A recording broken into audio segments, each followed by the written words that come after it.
We've got Miss Laura Zepeda. Did I do it right? Did I do it right? Sure, I fucked it up. I'm sorry. Hey, let's give it up for our MC today. Wow, hello.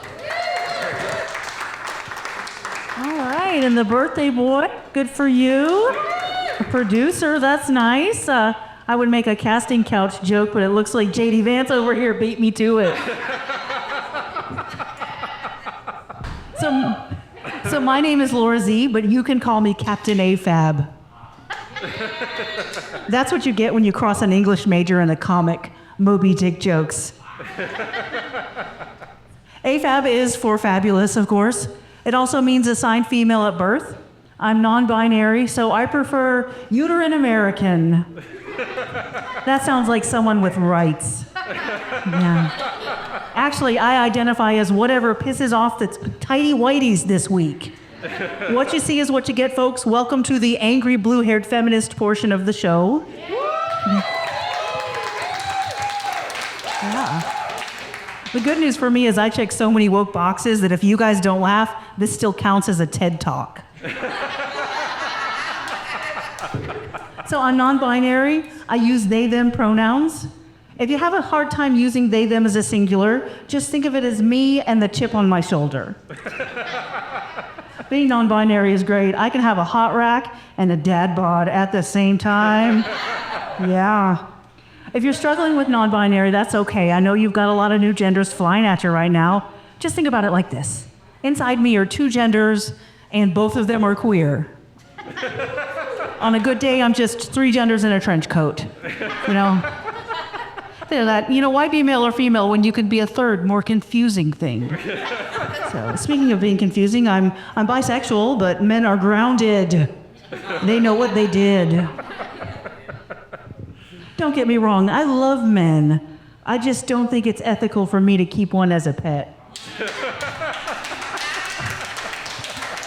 I don't need that kind of responsibility. Besides, I'm gonna want to tie him up in the backyard with a bag of chow. I'm gonna want him crate trained, and that's not fair. Not without a safe word anyway. I wouldn't want PETA getting involved. That's People for the Ethical Treatment of Assholes. Because I have a type. Yeah. What, you're a nice boy from a good family? Come back with warrants. Yeah. Of course, I have zero game. I try to flirt, and nice guys all turn into Ralph Wiggum from The Simpsons. I'm in danger! So I wear a lot of bright colors. I call my aesthetic Poison Dart Frog. Because I'm cute and colorful, and if you lick me, you'll probably get high, but it might kill you. I'm what's known as a rainbow spite. I'm what you get when you beat the final goth boss and you get color back. It's a goth on antidepressants. Yeah. Yeah, sorry about that. Yes, a goth on antidepressants. So my dating style is to wave more red flags than a matador and see and then brace myself for the bull. Yeah. Now, first of all, I'm honest to a fault. It does not seem fair or nearly as fun for me to be on my best behavior and then surprise someone with crazy. No, I lean into it. Let folks know what they're getting. A mostly feral goblin of mirth and mayhem. You don't get manic pixie dream squirrel if you can't handle the incredible sulk. You wouldn't like me when I'm sullen. Not to brag, but I am a bit of a psycho magnet. I don't know whether I was dating or working my way through the DSM-5. Oh, my dating history is like Ho White and the 7 Emotional Dwarves. You got gropey, slappy, drunky, junky, creepy, rapey, and jock. Yeah. I'll give you a little example. A few years ago, I went to go visit an old boyfriend I hadn't seen in about 20 years, and I was sort of teasing and called him a psychopath. I really do have a type. And he corrected me. He's a sociopath. Oh, good. One more and I fill out my punch card. Yeah, he bruised my cervix and my soul. Thankfully, I have retired from douchebag whispering, got a sweet narcissist decoder ring. Yeah, it really comes in handy. I'll give you a little taste. It's projection. It's all projection. Yeah. So, yeah, it took a lot for me to put men on the no-fly list. Mostly because I'm a huge fan of Dick. So now I keep one in a Crown Royal bag. He's big and purple, and his name is Inigo Montoya. You killed my father. Prepare to come. I have to do him left-handed. It's the only way I can be satisfied. I use my right. It's over too quickly.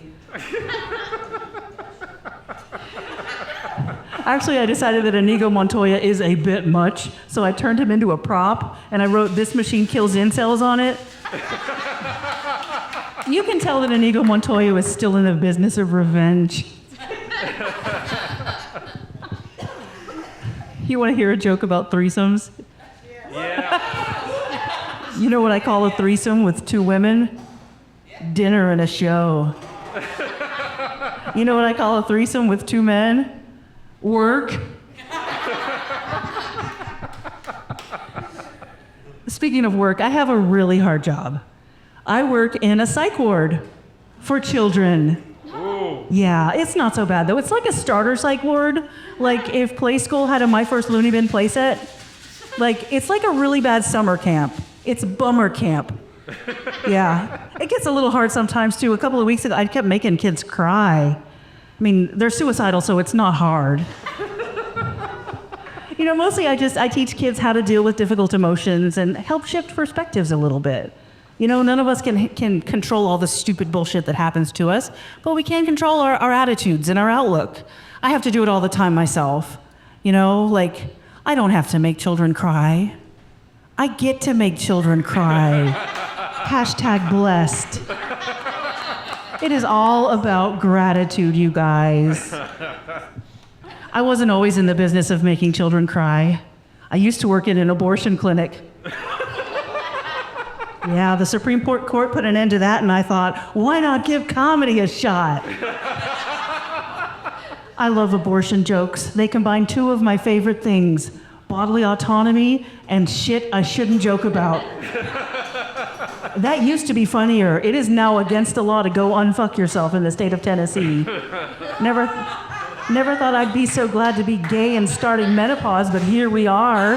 It's my time to shine. Yeah, I feel like working in an abortion clinic really prepared me for stand-up. Timing is everything, right? Plus, I got a real taste for killing. Why not kill it on stage? I still have to worry about bombing, but not as much. And I already know how to deal with hecklers. I bet none of you guys are going to call me God's menstrual rag and tell me I'm going to hell, are you? I got called that by the pro-lifers one day. Really nice people. If you want to meet them, go to a school board meeting. They're the ones trying to ban all the sex ed books. Yeah. I don't understand. You got to hand it to them, though. God's menstrual rag would be a great name for my feminist punk band. It's so edgy and so woke. It means God is on her period. I think that's as good an explanation as we're gonna get, you guys. Right? I don't understand the whole abortion debate. Tennessee's out here like, what do we want? More teen moms. When do we want it? In about 9 months. That's ridiculous. Yeah, I worked at Knoxville Center for Reproductive Health. That's the clinic that didn't get burned down by the anti-choice arsonists. Yeah. So, it was my job to talk to all the patients and offer support. If need be, hold their hands. I learned so much when I was there, though.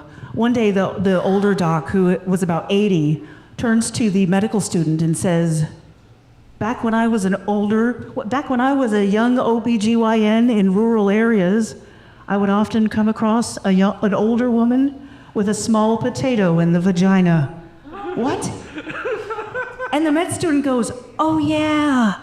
What? Mind you, we're in the middle of a D&C. You know, we got somebody splayed in the stirrups like a frog in biology class. It is not the best time for follow-up questions. Plus, I'm in there to translate, and there's no way I'm saying that in Spanish. No. So I ask later, Turns out it is a folk remedy for incontinence. Yeah, so remember that, ladies? When your pelvic floor turns into a flooded basement, you can just pop a tater in there. Yeah. Now I know what you're thinking. How often should I change out my cooch potato? I got you. I asked that question too. Here is the real medical advice that I got. Before it sprouts. There, you learned something too. I told you this would be a TED Talk. You guys have been a great audience. Thank you so much, and happy birthday.